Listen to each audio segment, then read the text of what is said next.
नमस्कार, मैं आपका होस्ट इमरान। राजस्थान के झुंझुनू में यह मंच देश के नंबर 1 न्यूज़ चैनल न्यूज़ 18 का, जिस पर करोड़ों व्यूवर्स विश्वास रखते हैं, हर खबर को पैनी नज़र से आप लोगों तक पहुंचाते हैं, बारीकी से परख कर एक एक व्यूवर्स की मुद्दे को सरकार तक पहुंचाते हैं। एजुकेशन से ही संवरता है जीवन, यानी कि यूँ कहें कि इल्म के बगैर कोई भी समाज अधूरा है, देश का विकास होता है तो इल्म एजुकेशन सबसे महत्वपूर्ण होता है। आज इस मंच पर हम आपके सामने लेकर आएंगे एजुकेशन सेक्टर के वो लीडर्स जिन्होंने डेडिकेशन, विजन, अचीवमेंट ने राजस्थान से लेकर नॉर्थ इंडिया और पूरे देश में शिक्षा जगत में अपनी पहचान बनाई है।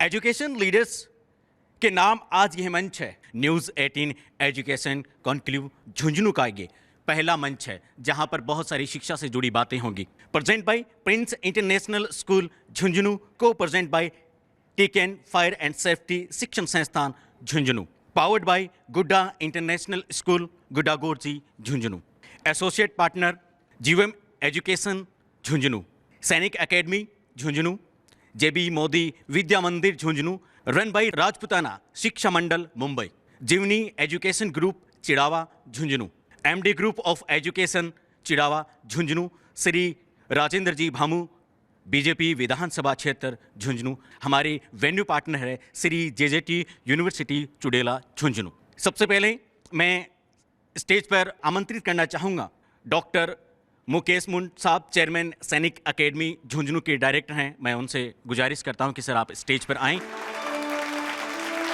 डॉक्टर मनोज सिंह जी, चेयरमैन टीकेन फायर एंड सेफ्टी मैनेजमेंट के हैं।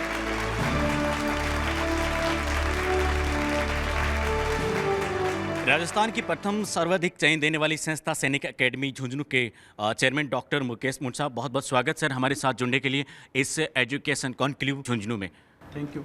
और साथ ही साथ एक और हमारे गेस्ट हैं, ख़ास तौर से अपना कीमती वक्त निकाल कर हैं, डॉक्टर मनोज सिंह जी, चेयरमैन टीकेन fire and safety management Jhunjhunu से। बहुत बहुत शुक्रिया सर हमारे साथ जुड़ने के लिए। Thank you sir. Mukesh ji, हमें बताइए कैसे आज के युवा डिफेंस के क्षेत्र में आज अपना करियर बना सकते हैं और क्या है उनकी एकेडमी खासियत? देखिए, सैनिक एकेडमी झुंझुनू गत 21 वर्षों से जो कार्य कर रही है, 2002 के अंदर इसकी स्थापना की गई थी झुंझुनू के अंदर, जिस समय पर पूरे राजस्थान के अंदर डिफेंस के नाम से कोई कोचिंग संस्थान नहीं थी। तो पूरे राजस्थान के अंदर डिफेंस के लिए स्टार्टिंग जो है सैनिक एकेडमी झुंझुनू की गई है। तभी से लेकर के जो मेरा पूरा जो समय जो है 21 साल का जो पीछे जो समय है पूरा इंस्टीट्यूट के लिए गया है, और बच्चों को जो तैयारी है फिजिकल है, रिटन है, उन सभी के लिए तैयारी करवाई जाती है। और पूरी जो परफेक्ट टीम है जिसके अंदर सबसे मेन महत्वपूर्ण जो विषय है, देखिए 2 संस्थाएं हैं। एक तो सैनिक क्लासेज है जो कि डिफेंस और सिविल एग्जाम्स के लिए रेगुलर कोचिंग देती है, और सैनिक एकेडमी जो है वो फुली रेजिडेंशियल है जी, जिसके अंदर डिफेंस और सिविल एग्जाम्स के जो पूरे वर्ष भर के लिए तैयारी करवाता है, जिससे फिजिकल और रिटन एग्जाम्स की प्रिपरेशन करवाई जाती है, जिसमें NDA, navy, air force, army, police, SSC, bank, railway, तो सारे जो एग्जाम्स हैं उनकी पूरे वर्ष भर का समय लेती है स्टूडेंट्स से, जिसके अंदर उनको फिजिकल और रिटन के अकॉर्डिंग पूरा तैयार करती है। और वर्ष भर के अंदर मोस्टली जो बच्चे हैं वो सिलेक्शन होकर के चले जाते हैं, और उसी के परिणाम स्वरूप पिछले जो 21 साल के अंदर संस्थान में 17,000 से अधिक बच्चे जो हैं, शेखावाटी नहीं है, राज्य नहीं है, बल्कि पूरे देश भर से जो है वो 17,000 से अधिक छात्रों का चयन दिया है। सर इसकी शुरुआत कैसे हुई, थोड़ा सा उसके बारे में बताइए कि क्योंकि ये सैनिकों का गढ़ कहा जाता है झुंझुनू। मैं इसी झुंझुनू जिले से बिलोंग करता हूँ। फादर भी आर्मी के अंदर रहे हैं, परिवार के अंदर भी 33 मेंबर्स है जो आर्मी के अंदर है, अच्छी अच्छी रैंकों पर है, नेवी, एयरफोर्स, आर्मी सभी के अंदर है। तो शुरुआत से एक जुनून था, लेकिन जुनून था आर्मी के अंदर जाने का भी, लेकिन वह जुनून तो घर वालों की इच्छा या जो भी कारण रहे उनकी वजह से, लेकिन एक शुरुआत से एक ध्येय यही था कि अपने को बच्चों को जो है वो तैयार करना है, फिजिकली और रिटन के अकॉर्डिंग तैयार करना है, और ज़्यादा से ज़्यादा जो है यहाँ से जो सैनिक जो है वो झुंझुनू जिले से देने हैं। डॉक्टर मनोज सिंह साहब, चेयरमैन टेकन फायर एंड सेफ्टी मैनेजमेंट के हैं, आप आपसे हैं और झुंझुनू से आप हैं। ये आजकल फायर एंड सेफ्टी है क्या है, और थोड़ा सा इस पर प्रकाश डालिएगा, बताइएगा इसके बारे में बारीकी से।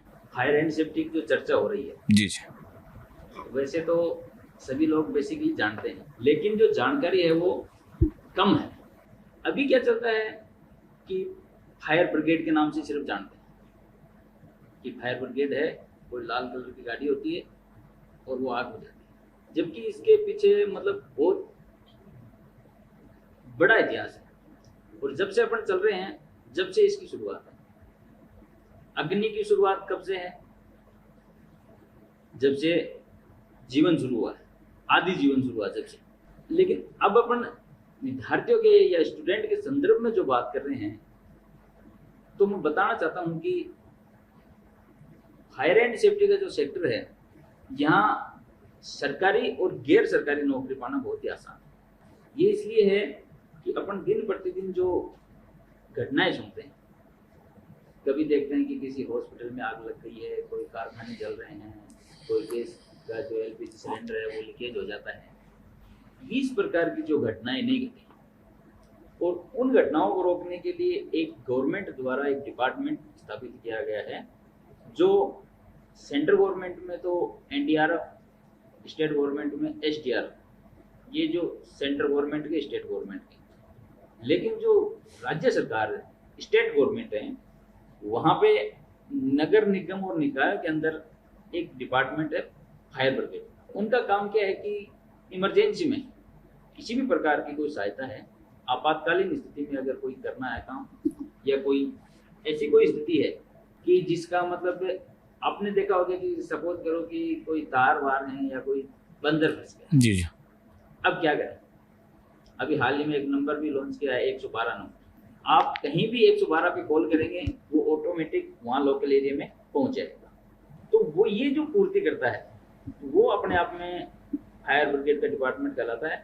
उसी के अंदर जो फायर सेफ्टी है, फायर ब्रिगेड के या फायर सेफ्टी के जितने भी कोर्सेज वगैरह हैं, इंस्टीट्यूट हैं, इसके अलावा जितने भी इक्विपमेंट्स हैं, इंस्टॉलेशंस हैं, फायर एनओसीज हैं, काफ़ी सारा है, बहुत कुछ है। मतलब अगला सवाल है मेरा सर, फायर एंड सेफ्टी में रोजगार के क्या क्या अवसर है? सबसे पहले ये होता है एक पेरेंट्स एक मत, आपने कहा कि जानकारी का अभाव थोड़ा बहुत कम है, तो हमें इसी पे चर्चा करने के लिए आपसे कि क्या अवसर है और फायर सेफ्टी का कोर्स कौन कौन कर सकता है? फायर सेफ्टी में जैसे देखो सर, अपन चाहे झुंझुनू जिले की बात करें, पूरे राजस्थान की बात करें, चाहे पूरे देश की बात करें, वर्ल्ड की बात करें, जिस जगह पे अपन रह रहे हैं, उन जगहों के जो खतरे हैं या अग्नि दुर्घटनाएं हैं, उनको रोकने के लिए एक डिपार्टमेंट है। जी जी। और उस डिपार्टमेंट की पूर्ति के लिए फायर का स्टाफ रखा जाता है। तो मतलब स्कोप इतना ज़्यादा है, बहुत ज़्यादा स्कोप है। और वो मैं आपको कारण भी बताता हूँ कि ये जो स्कोप है ना, इसका जो बेनिफिट है वो टीकेएन इंस्टीट्यूट को मिला। जी जी। कारण ये था कि मेरा 18 साल का अनुभव है इस फील्ड में। जैसे ही हमने बच्चों को डिप्लोमा करवाए, कोर्सेज करवाए, सर्टिफिकेट करवाए, या तो वो गवर्नमेंट में सिलेक्ट हो गए या फिर वो प्राइवेट एमएनसी कंपनी में सिलेक्ट हो गए। कारण क्या है? कोर्स करने के बाद में बच्चा घर पे नहीं बैठता है, तुरंत उनको नौकरी मिल जाती है। नौकरी इसलिए मिल जाती है, जैसे गवर्नमेंट में तो वैकेंसी जाते हैं, उसके माध्यम से हो जाते हैं। अब अपन गवर्नमेंट का इंतजार नहीं करते हैं, तो प्राइवेट सेक्टर में जो बड़ी कंपनियां हैं, उनमें सभी में fire department, safety department separate है।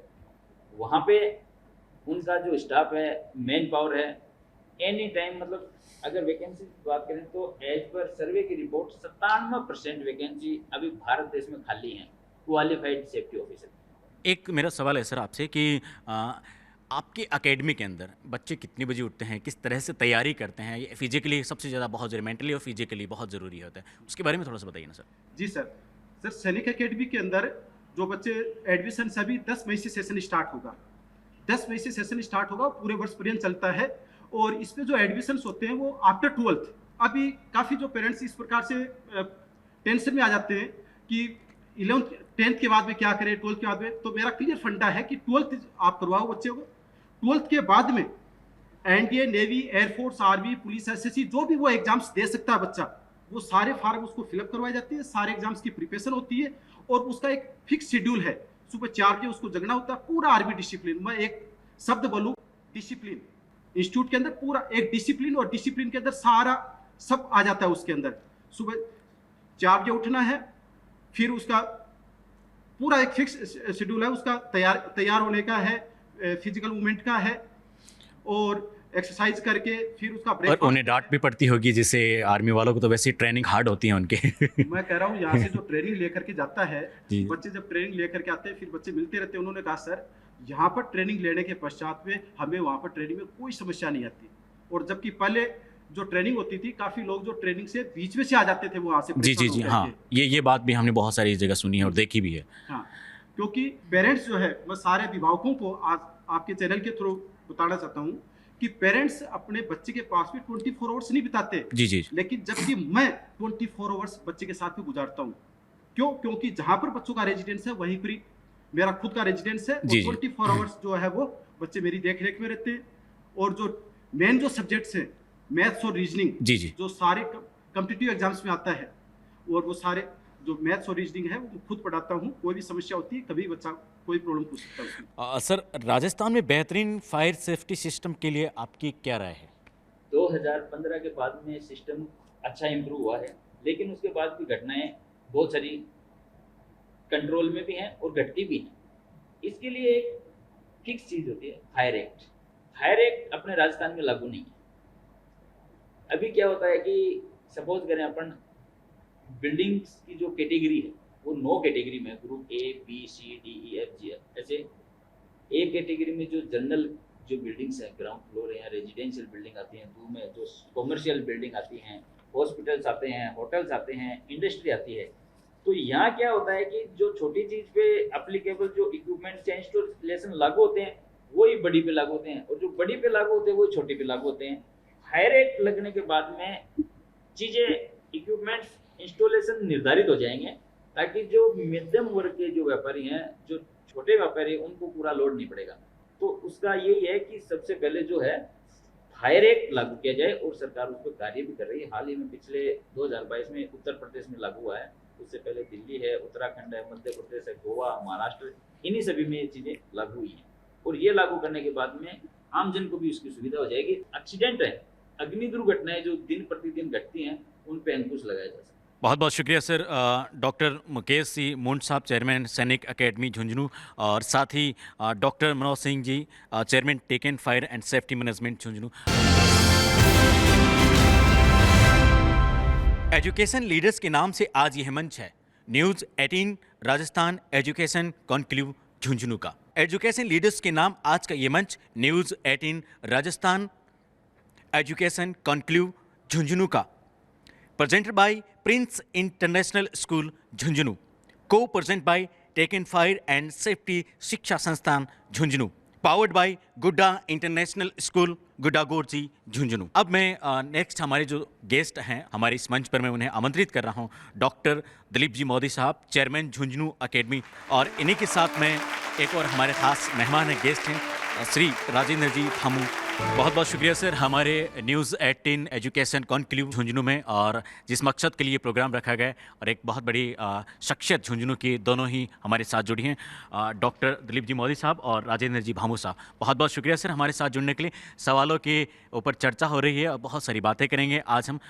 सबसे पहले सर, आप खुद एक मोटिवेशनल स्पीकर भी हैं और बहुत सारे गाइडेंस बच्चों को देते रहते हैं। विद्यार्थियों के लिए क्या सक्सेस मंत्र है? सक्सेस हम किसे मानते हैं? अगर विद्यार्थियों के परिप्रेक्ष्य में हम बात करें कि अच्छे नंबर लाना, मेरिट में टॉप करना, क्या इसे सक्सेस मानेंगे हम? या लाइफ में सक्सेस होना, जीवन में एक सफल व्यक्ति बनना, उसको हम सक्सेस मानेंगे? अगर पहले हम इसका फैसला कर लें, विद्यार्थी की तैयारी और विद्यार्थी का जो डायरेक्शन है वो सही हो सकता है। अच्छे मार्क्स लाना ये एक शुरुआत हो सकती है, लेकिन लाइफ स्किल्स सीखना, जीवन में सक्सेस होने के लिए परीक्षा के अलावा बहुत सारे गुण विकसित करने होते हैं विद्यार्थी को। तो शिक्षा में विद्यार्थियों के लिए अगर हम सक्सेस की बात करें, तो सक्सेस होने के लिए उसको जीवन के लिए तैयार करने की आवश्यकता है, लाइफ स्किल सीखने की आवश्यकता है। उसको लोगों के साथ कैसे बिहेव करना, उसकी पर्सनालिटी कैसी है, कम्युनिकेशन स्किल्स कैसी है, उसका कॉन्फिडेंस कैसे डेवलप होता है, उसके अंदर नॉलेज, जनरल नॉलेज कैसा है, देश और दुनिया के बारे में उसकी सोच कैसी है, इंटरपर्सनल रिलेशंस कैसे हैं, वो समाज को किस दृष्टि से देखता है, समाज में किस दृष्टि से अपने आप को पेश करता है, अपनी फिजिकल फिटनेस कैसी है, प्रेशर हैंडलिंग कैसे कर सकता है, ये सारी चीज़ें होनी चाहिए। अगर विद्यार्थी स्कूल में, इंस्टीट्यूशन में अपनी फिजिकल फिटनेस के साथ में हेल्थ कैसे हो सकती है, हेल्थ सिर्फ हेल्थ शारीरिक नहीं, मेंटल, फिजिकल, स्पिरिचुअल, ये सब चीज़ों को साथ रख करके जो विद्यार्थी चलेगा लाइफ में वही सक्सेसफुल होगा। बहुत ही अच्छे विचार हैं सर आपने। शुरुआत ही इतनी अच्छी हुई है। इसी कड़ी में मैं श्री राजेंद्र जी भामू साहब से जुड़ जाता हूँ। सबसे पहले सर बहुत बहुत शुक्रिया मेरे साथ जुड़ने के लिए। झुंझुनू जिले में शिक्षा के नित नए आयाम स्थापित कर रहा है जैसे, और इसी को और बेहतर कैसे किया जा सकता है सर? निश्चित रूप से झुंझुनू सदा ही शिक्षा के क्षेत्र में बहुत अव्वल रहा है, और रही वर्तमान समय की बात तो शिक्षा में सुधार की तो बहुत गुंजाइश है। शिक्षा प्रत्येक व्यक्ति हो, समाज हो या देश हो, उसके लिए सबसे शक्तिशाली आधार शिक्षा ही होता है। आज हम कोई भी जो भी बदलाव की अगर कोई बात करते हैं तो उसका भी जो भी समाज और देश में बदलाव जो देखना चाहते हैं उसका भी मुख्य आधार शिक्षा ही है। तो झुंझुनू जिले में जहाँ तक शिक्षा के नए आयामों की बात है, आजकल मैं तो मेरी तरफ से यही सुझाव देना चाहूँगा कि वैदिक परंपरा में गुरुकुल शिक्षा पद्धति थी। उस समय शिक्षा और संस्कारों का जो केंद्र हुआ करता था वो गुरुकुल शिक्षा पद्धति हुआ करती थी। आज चूँकि संयुक्त परिवार प्रथा नहीं है, इसलिए आज पूर्व में जब बुजुर्गों से हमें सम्मान, संस्कार, जो आदर्श मिलते थे, वो मेरा जहाँ तक मानना है उन संस्कारों में कहीं न कहीं कमी आई है। इसलिए क्योंकि एकल परिवार की प्रथा हो गई है, तो झुंझुनू जिले में मैं जितने भी शिक्षा संस्थाओं से जुड़े हुए जो भी लोग हैं उनसे ये आग्रह करना चाहूँगा कि गुरुकुल शिक्षा पद्धति को यहाँ बढ़ावा देना चाहिए, जिससे जो संस्कारों में गिरावट आई है वो दूर हो सके। इसके अलावा आज प्रत्येक व्यक्ति को, चाहे वो झुंझुनू का हो चाहे कि बाहर का हो, और विशेष रूप से जब झुंझुनू की बात है तो मेरा झुंझुनू के विद्यार्थियों से आग्रह है कि हमें हर समय कुछ न कुछ नया सीखता रहना चाहिए। प्रत्येक विद्यार्थी को अपने आइडिया को बेहतर बनाने के लिए नेटवर्क को मजबूत करना चाहिए। नए नए लोगों से, नए अलग अलग बैकग्राउंड के लोगों से और डिफरेंट कल्चर के लोगों से मिलते रहना चाहिए, उनसे नया सीखते रहना चाहिए और साथ ही अपने आइडिया भी इनोवेट करना चाहिए। मैं तो ये भी कहना चाहूँगा, चाहे विद्यार्थी हो, चाहे आप किसी जॉब में हो या कोई अन्य कहीं भी हो, आपके जीवन में कहीं भी स्थिरता नहीं आनी चाहिए। आप ये मान लीजिए कि अगर आप स्थिर हो गए हो और कुछ नया सीखने नहीं हो तो आपके जीवन में कोई न कोई कमी आपको महसूस कर लेनी चाहिए। आप जिस किसी भी टीम में हो उसके आप इफेक्टिव प्लेयर होने चाहिए। तो आपको अपने आप को दिल से जो भी बात निकले उसको मानना चाहिए और दिमाग से उसके लिए प्लानिंग करनी चाहिए। तो आज प्रत्येक विद्यार्थी को हर समय, क्योंकि समय बहुत बदलाव आया है, हर दिन पूरे नए नए बदलाव हो रहे हैं, नई नई टेक्नोलॉजी विकसित हो रही है, तो झुंझुनू के सभी विद्यार्थियों से मैं आग्रह करना चाहूँगा और साथ ही अध्यापन कार्य करने वाले शिक्षकों से भी मैं अनुरोध करूँगा कि वो नई टेक्नोलॉजी और नए विचारों से अपने आप को समय समय पर अपडेट करते रहें। मोदी साहब, कुछ दिनों बाद बोर्ड परीक्षा के परिणाम आने वाले हैं एग्जाम के, और कई विद्यार्थी इसको लेकर या इसके बाद तनाव में रहेंगे, परसेंटेज कम आ रहे हैं, तो आपका क्या कहना है, आपकी क्या राय? बोर्ड की परीक्षा हो चुकी और उनके रिजल्ट का इंतज़ार है, लेकिन जहाँ तक तनाव की आपने बात की ना, तो देखिए तनाव तो किसी भी बात को लेके लिया जा सकता है। आजकल के बच्चे किसी भी बात को लेके तनाव ले लेते हैं, उनके मन का नहीं हुआ तनाव में आ गए, जो वो चाहते हैं। यानी तनाव कब होता है, देखिए कि जब हमारी एक्सपेक्टेशन और एक्चुअल रियलाइजेशन, इन दोनों में अंतर होता है, फर्क होता है। जो हम आशा करते हैं वो हमें नहीं मिलता तो तनाव हो जाता है। और ये परीक्षाओं का जहाँ तक प्रश्न है, मैं तो नहीं मानता कि बोर्ड परीक्षाओं का कोई तनाव अब रहा है, क्योंकि ये बोर्ड की परीक्षाओं का तनाव उस वक्त हुआ करता था जब बोर्ड की परीक्षाओं का कोई महत्व हुआ करता था। आजकल बोर्ड की परीक्षाओं का कोई महत्व रहा नहीं। सारा महत्व जो है वो कॉम्पिटिटिव एग्जामिनेशन का है। जो सिलेक्शन होते हैं किसी भी हायर एजुकेशन में, आप मेडिकल, इंजीनियरिंग, इनकी तो बात छोड़िए ही, उनमें तो एंट्रेंस एग्ज़ाम होता ही है। आजकल नॉर्मल बीएससी, बीकॉम, बीए करने के लिए भी आपको CUET एग्ज़ाम देना होता है। बोर्ड क्लासेस में आपके अगर 99% भी है तो भी उसका कोई महत्व नहीं है। इसलिए बोर्ड की परीक्षा का तनाव तो अब खत्म हो गया। सिंपल सी बात है, बोर्ड की परीक्षा में तो अब फेल कोई होता ही नहीं। आजकल आप देख रहे होंगे कि रिजल्ट्स आ रहे हैं 99%। इसमें बहुत सारे इश्यूज हैं, पॉलिसी की बातें हैं। बोर्ड एग्जाम बहुत इजी हो गई है और बोर्ड एग्जाम की जगह पूरा रिप्लेस हो गई है कॉम्पिटिटिव एग्जाम्स के द्वारा। तो अगर तनाव होता है तो कॉम्पिटिटिव एग्जाम्स में होता है। भमू साहब हमारे साथ बैठे हुए हैं। सर, सेना में सर्वाधिक जवान झुंझुनू जिले से, क्या है यहाँ की मिट्टी में हर नौजवान सेना में जाना चाहता है? इसकी वजह क्या है? सेना एक तरह से झुंझुनू जिला और सेना एक दूसरे के पूरक है। मैं भी खुशकिस्मत हूँ कि मेरा भी परवरिश एक सैनिक परिवार में हुआ है। मेरे पिताजी भी भूतपूर्व सैनिक थे। आज किसी भी देश को लीजिए, जिस किसी देश ने जो विकसित देश है या उन्नति की है, तो उसमें राष्ट्रीयता की भावना कूट कूट के भरी हुई है। व्यक्तिगत स्वार्थ दूर रख के राष्ट्रीयता की भावना से जो देश ओतप्रोत है, उन्होंने उन्नति की है और वो विकसित देश कहलाते हैं। तो भारत में और विशेषकर राजस्थान के झुंझुनू में ठीक उसी तरह की बात है। यहाँ का व्यक्ति है, क्योंकि भौगोलिक स्थिति में हर कोई एरिया की अलग अलग खासियत होती है। तो झुंझुनू अंचल अर्थात झुंझुनू जिले की एक विशेष पहचान है कि यहाँ का व्यक्ति राष्ट्रवादी है। उसके दिल और दिमाग में इस बात का जुनून और जज्बा है कि मैं देश की सेवा करूं। देश की सेवा के अनेक सेक्टर हैं, लेकिन उसने सेना में सेवा देने को अपने सबसे पहले तरजीह दी है। आज आप खेल के मैदानों में, आप गांव की सड़कों पर, कोचिंग जो डिफेंस की खुली हुई हैं, लाखों युवा हैं, वो आपको सेना की तैयारी करते हुए मिलेंगे।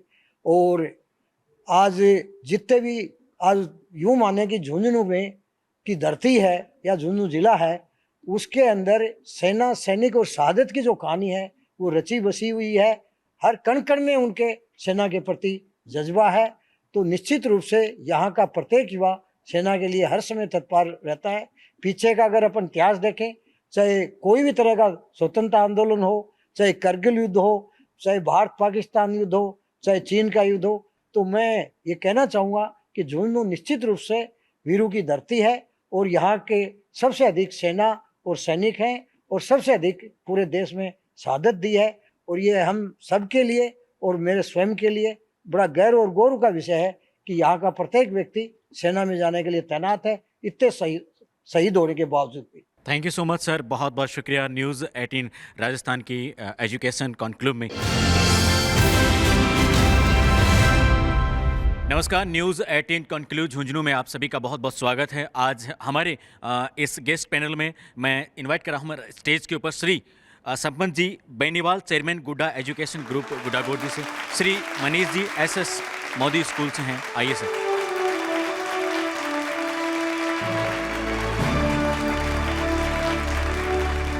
श्री संपत जी बेनीवाल, गुड्डा एजुकेशन ग्रुप गुड्डागोड़ जी से आप हमारे साथ इस प्रोग्राम में जुड़ने के लिए आए हैं। बहुत बहुत शुक्रिया सर हमारे साथ जुड़ने के लिए।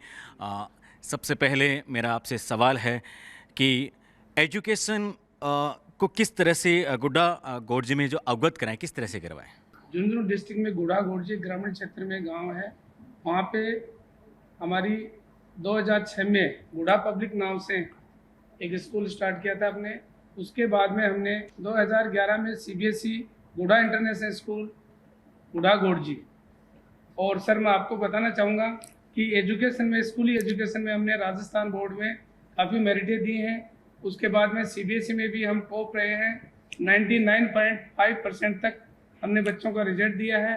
उसी के बाद में हमने खेतड़ी में 2020 में एक सीबीएसई स्कूल गुड्डा इंटरनेशनल नाम से खेतड़ी में एक स्कूल स्थापित किया। उसके बाद में हमने अभी हमारी 5वीं ब्रांच हाल ही में नीम का थाना जिला बना है। जिला हेडक्वार्टर के ऊपर नीम का थाना में गुड्डा इंटरनेशनल स्कूल नीम का थाना के अंदर 60 एकड़ में विचाराधीन हमारा भवन है, जो जनवरी 2024 में उसको हम स्टार्ट करेंगे। अभी हाल ही में इसी के साथ स्कूलिंग में तो नंबर हम पूरे ज़िले में और पूरे राजस्थान में हमारा नाम रहा है। उसके बाद में हमने सोचा कि बच्चे प्लान कर रहे हैं फाउंडेशन की तरफ, तो उस फाउंडेशन को देखते हुए, उस सोच को देखते हुए हाल ही में हमें अभी 14 मार्च को मिस्टर विवेक ओबराय जी, उनकी I30 लर्निंग सेंटर जो फाउंडेशन प्री फाउंडेशन ये संचालित करती है, उनके साथ कोलिब्रेशन करके हमने 14 मार्च को ओपनिंग करी है। इस गुड़ा क्षेत्र में अभी कोचिंग नहीं थी, उस कोचिंग को देखते हुए हमने प्री फाउंडेशन जो हमारा गुड़ा इंटरनेशनल स्कूल में संचालित है और फाउंडेशन की अलग से सेपरेट बिल्डिंग बनाई है जहां बॉयज़ एंड गर्ल्स के हॉस्टल सुविधा भी है। इसी के साथ आज हमने एक रोबोटिक लैब, एक MIT लैब भी हमारी GIS गुड़ा इंटरनेशनल स्कूल में हमने लगाई है। गुड़ा इंटरनेशनल स्कूल ने शिक्षा में क्या क्या नवाचार किया है? हमारे पास CBSE स्कूल के अंदर एक शानदार स्पोर्ट्स एकेडमी है जहां cricket, indoor game, outdoor game, basketball सभी की सुविधा हमने हमारे स्कूल में दी है। इसके साथ में हमारे बच्चे स्पोर्ट्स में नंबर 1 पे नेशनल लेवल तक भी गए हैं और बाकायदा हमारे पास डांस रूम है जहां बच्चों को डांस की प्रैक्टिस करवाई जाती है। आर्ट एंड क्राफ्ट है, बड़ी कंप्यूटर लैब है और बच्चों के लिए हमने एक शानदार ऐसा कैंपस बनाया है जहां गर्ल्स और बॉयज़ का सेपरेट फुली AC स्कूल है। सर हमारा आपको बताना चाहूँगा, इसी क्षेत्र में एक ग्रामीण क्षेत्र में होते हुए भी हमने फुली कैंपस पूरा AC कैंपस है और हमारे पास 105 बसें हैं हमारे गुड़ा एजुकेशन हब में। तो हमने शिक्षा के क्षेत्र में बहुत कुछ हम नया कर रहे हैं। बहुत बहुत शुक्रिया सर। मेरे साथ एक और गेस्ट हैं, SS मोदी स्कूल्स के principal director Shri Manish ji sir. Manish ji sir, सबसे पहले तो न्यूज़ 18 के इस एजुकेशन कॉन्क्लेव में आपका बहुत बहुत स्वागत है। SS मोदी स्कूल झुंझुनू का विजन क्या है, तो उसके बारे में बताएं। किसी का विजन समझने से पहले उसकी हिस्ट्री समझनी चाहिए। जी जी। और SS मोदी एकमात्र ऐसी संस्था है इस जिले के अंदर जिसने देश की शिक्षा की नींव डाली। अगर हम देश के अंदर बनारस हिंदू यूनिवर्सिटी का अगर हम लोग नाम सुनते हैं तो बनारस हिंदू यूनिवर्सिटी की नींव का जो पत्थर है वो SS मोदी का रखा है। अगर देश जिले के अंदर जो शिक्षा के अंदर हम लोग पुरानी हिस्ट्री समझते हैं तो राजपूताना शिक्षा मंडल के नाम से जो एक ट्रस्ट है और जिसकी आज़ादी से पहले यहाँ से 256 स्कूल चल करती थी, तो उस ट्रस्ट के फाउंडर्स में से SS मोदी का परिवार है। तो ये जो चीज़ें हैं, जो इस हिस्ट्री जो रही है शिक्षा की, उसके साथ SS मोदी का नाम जुड़ा हुआ है। और इसी के साथ जो हमारा विजन है कि आज के तारीख में जो शिक्षा का व्यवसायीकरण हुआ है, उस शिक्षा के व्यवसायीकरण से बच्चों की जो नैतिक वैल्यूज है, उसकी मॉरल वैल्यूज, इथिकल वैल्यूज और जो उसकी स्पिरिचुअल वैल्यूज होती है, नेशनल के प्रति उसका डेडिकेशन होता है, उसके ऊपर ध्यान नहीं दिया जाता। क्योंकि बच्चों को केवल एक इंस्ट्रूमेंट बनाया जाता है कि जहाँ पे उनको केवल मार्क्स लेने के लिए किया जाता है। हमारा है कि ओवरऑल होलिस्टिक डेवलपमेंट जो बच्चे का होना चाहिए, उसके हिसाब से हम बच्चों को कैसे तैयार करें, जिसके लिए हम लोग जो स्टूडेंट टीचर रेशियो, जो यहाँ पे कोई भी स्कूल नहीं बता सकता कि हमारा स्टूडेंट टीचर रेशियो क्या है, तो हमारा one of the best in India है, जिसके अंदर हम लोग जो बच्चों का और टीचर्स का जो रेशियो है उसको मेंटेन करना चाहते हैं। और इसके अलावा हम लोग जो न्यू एजुकेशन पॉलिसी आई है, उसका जो विजन डॉक्यूमेंट बना था, तो we were part and partial of the new education जो पॉलिसी जो बनी है, उसके अंदर भी हम लोग झुंझुनू में रहते हुए हम लोगों ने उसके ऊपर काम किया। और प्रधानमंत्री मोदी जी का जो उड़ान करके जो प्रोजेक्ट था, जिसके अंदर वो गरीब बच्चों के लिए जो नीट और JEE की जो शिक्षा थी, उस पूरे प्रोजेक्ट को SS मोदी ने डेवलप करके दिया। Thank you so much sir, बहुत बहुत शुक्रिया। हम समय की सीमा में बंधे हुए हैं। न्यूज़ 18 के एजुकेशन इस कॉन्क्लेव में आने के लिए बहुत बहुत शुक्रिया सर, हमारे साथ जुड़ने के लिए, अपना कीमती वक्त देने के लिए। एजुकेशन लीडर्स के नाम आज का ये मंच news 18 Rajasthan education conclave Jhunjhunu का, presented by Prince International School Jhunjhunu, co-present by Taken Fire and Safety शिक्षा संस्थान झुंझुनू, powered by गुड्डा इंटरनेशनल स्कूल गुड्डागोरजी झुंझुनू। इस मंच पर मैं आमंत्रित करना चाहूँगा हमारे आज के इस कार्यक्रम के खास मेहमान doctor Ranjana ji Mittal ma'am, principal GB Modi Vidya Mandir Jhunjhunu, और इनके साथ doctor Madhu ji Gupta, registrar Shri JJT university Jhunjhunu.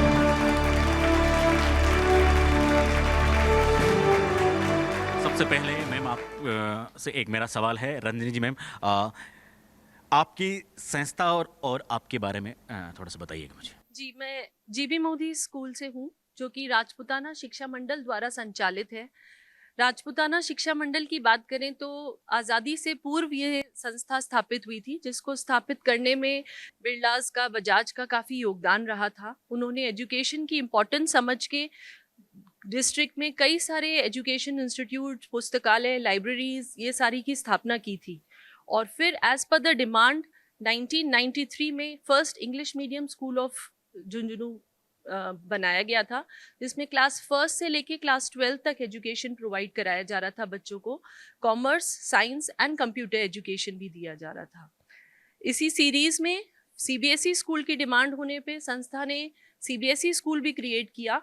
सो अब संस्था के 3 स्कूल चलाए जा रहे हैं।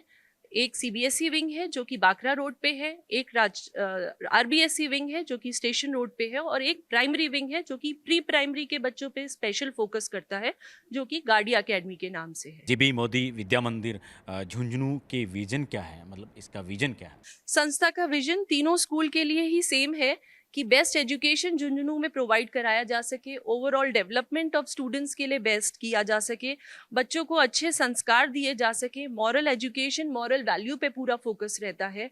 प्री प्राइमरी क्लासेस से ही इस पे पूरा फोकस रहता है, और आफ्टर 12th बच्चा जब निकल के जाए तो एक अच्छा सिटीजन बन सके, इस पे पूरा फोकस रहता है। और इसके लिए ओवरऑल डेवलपमेंट के लिए रेगुलर एक्टिविटीज़ होती हैं, sports related, NCC, coding classes, जो भी प्रेजेंट ट्रेंड की रिक्वायरमेंट्स हैं वो सारे को फुलफिल किया जाता है। और ओवरऑल बेस्ट सिटीजन जनरेट करना for the country is the focus of the organisation.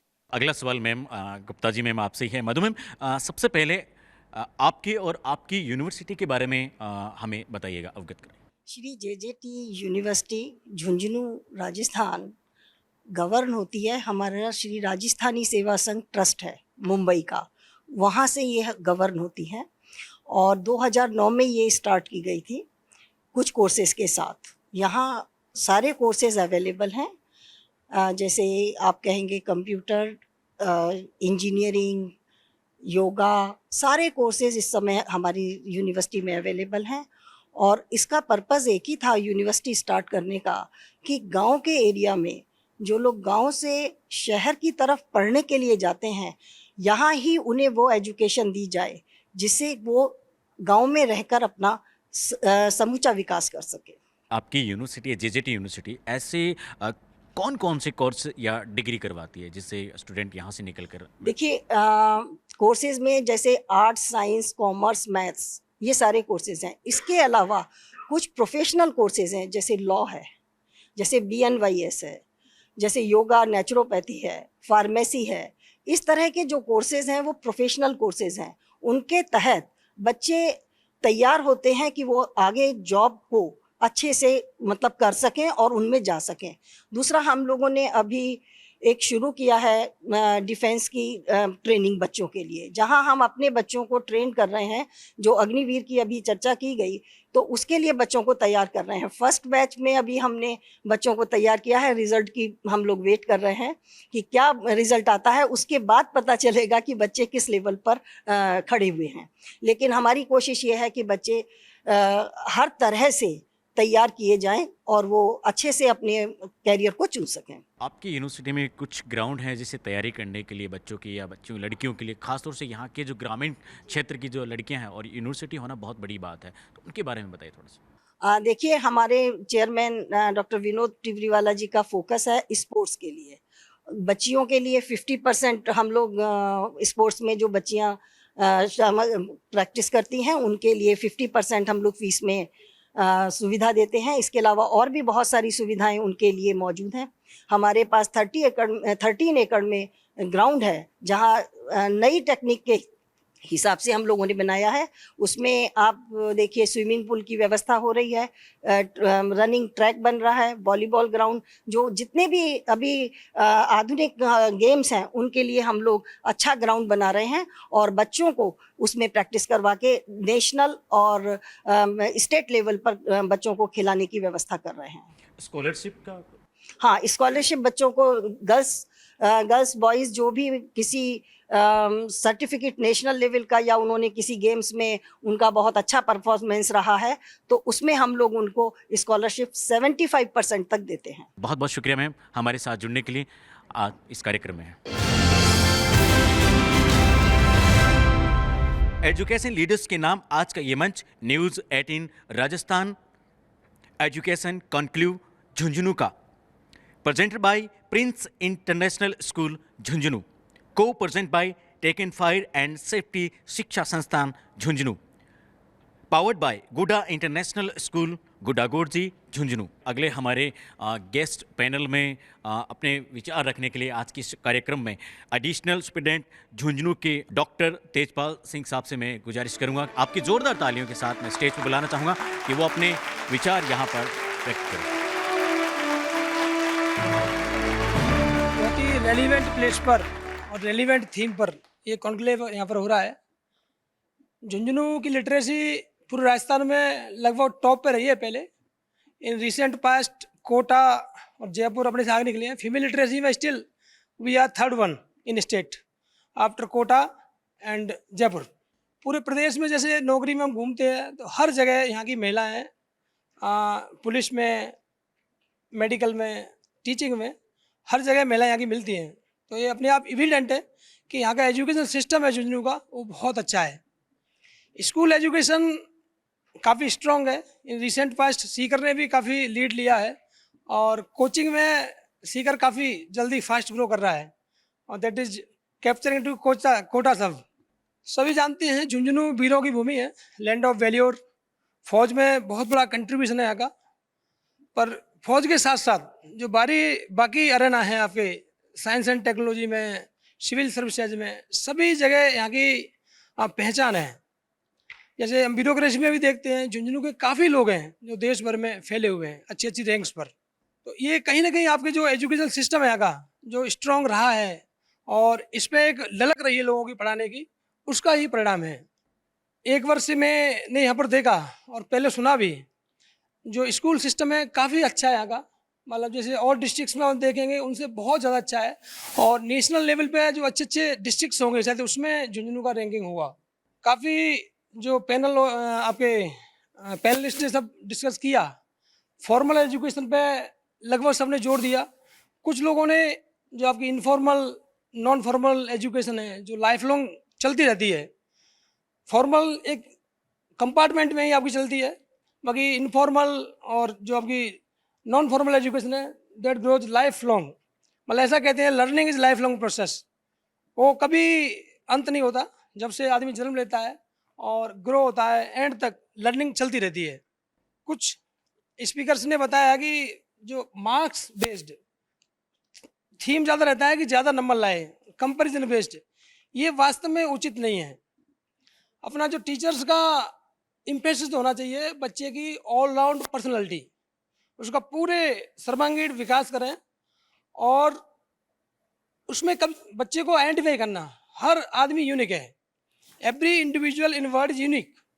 वैसे जेनेटिक्स के हिसाब से आप देखोगे तो केवल 23 पेयर ऑफ क्रोमोसोम होते हैं सब में, क्रॉसिंग ओवर, और उनसे ही हर आदमी यूनिक बन जाता है। तो जब यूनिक होगा हर आदमी तो हर एक की कैपेबिलिटी अलग होंगी। Job of teacher is very important, क्योंकि इनिशियल फेज में ही कैन आइडेंटिफाई किसके लिए बेस्ट फिट है बच्चा, और जिसके लिए बेस्ट फिट है उसको उधर ही मूव करने की ज़रूरत है।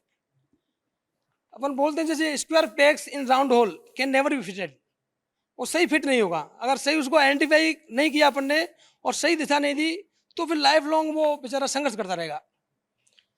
जो आदमी जैसे अभी पेरेंट्स का मेजर रहता है स्ट्रेस, डॉक्टर्स और इंजीनियर, ऐसा नहीं होना चाहिए। Diversity is basis for the sustainability of any system. कोई भी सिस्टम है उसमें डाइवर्सिटी होगी तभी वो सर्वाइव कर पाएगा। एकदम एक चीज़ हो जाएगी तो वो सर्वाइव नहीं कर पाएगा। तो डाइवर्सिटी इम्पोर्टेंट है, उसी के रेफरेंस में अपन उसके यूनिकनेस को खोजें बच्चे की और उसको उस तरह से गाइड करें। कोई बच्चा जो इंजीनियर बनना चाहता है उधर गाइड करें, कोई आर्मी में जाना चाहता है उसको उस तरह की मोटिवेशन हो। तो बहुत ही अच्छा लगा। मेरा न्यूज़ 18 को बहुत बहुत बधाइयाँ और थैंक यू कि आपने एक अच्छी थीम पर यहाँ पर सभी बुद्धिजीवी लोगों को एक मंच में इकट्ठा किया। इससे लाखों व्यूअर्स लाभान्वित होंगे। जय हिंद, थैंक यू, जय हिंद, जय भारत। तो मुझे यहाँ मौका दिया इसके लिए बहुत बहुत धन्यवाद। बहुत बहुत शुक्रिया सर। डॉक्टर तेजपाल के साथ में हमारे न्यूज़ 18 सेल्स हेड में उन्हें स्टेज पर बुलाना चाहूँगा। Shri VP doctor Madhu Gupta ji, ma'am आप भी स्टेज पर आएँ।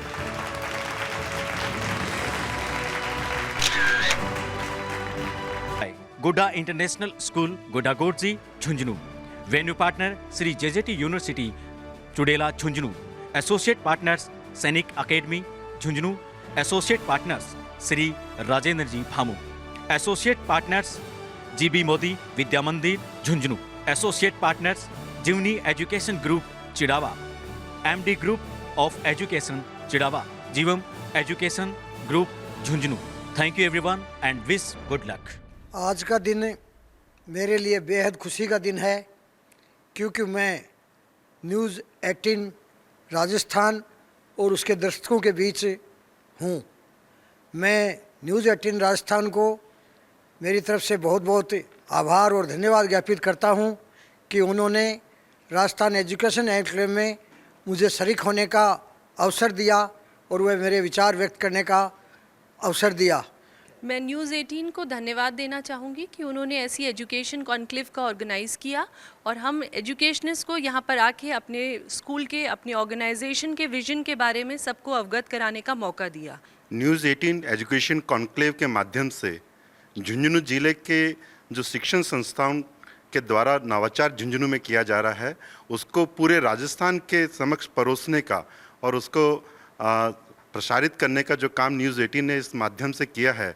और मैं आशा करता हूं कि न्यूज़ 18 आने वाले समय में इस शिक्षण संस्थाओं के साथ साथ में बच्चों को भी इसके साथ में शामिल करके एक बड़ा कैरियर काउंसलिंग का एक कार्यक्रम कॉन्क्लेव आयोजित करेंगे। तो झुंझुनू के शिक्षण संस्थान ही नहीं, पूरे राजस्थान के और जितने भी छात्र हैं वो भी लाभान्वित होंगे।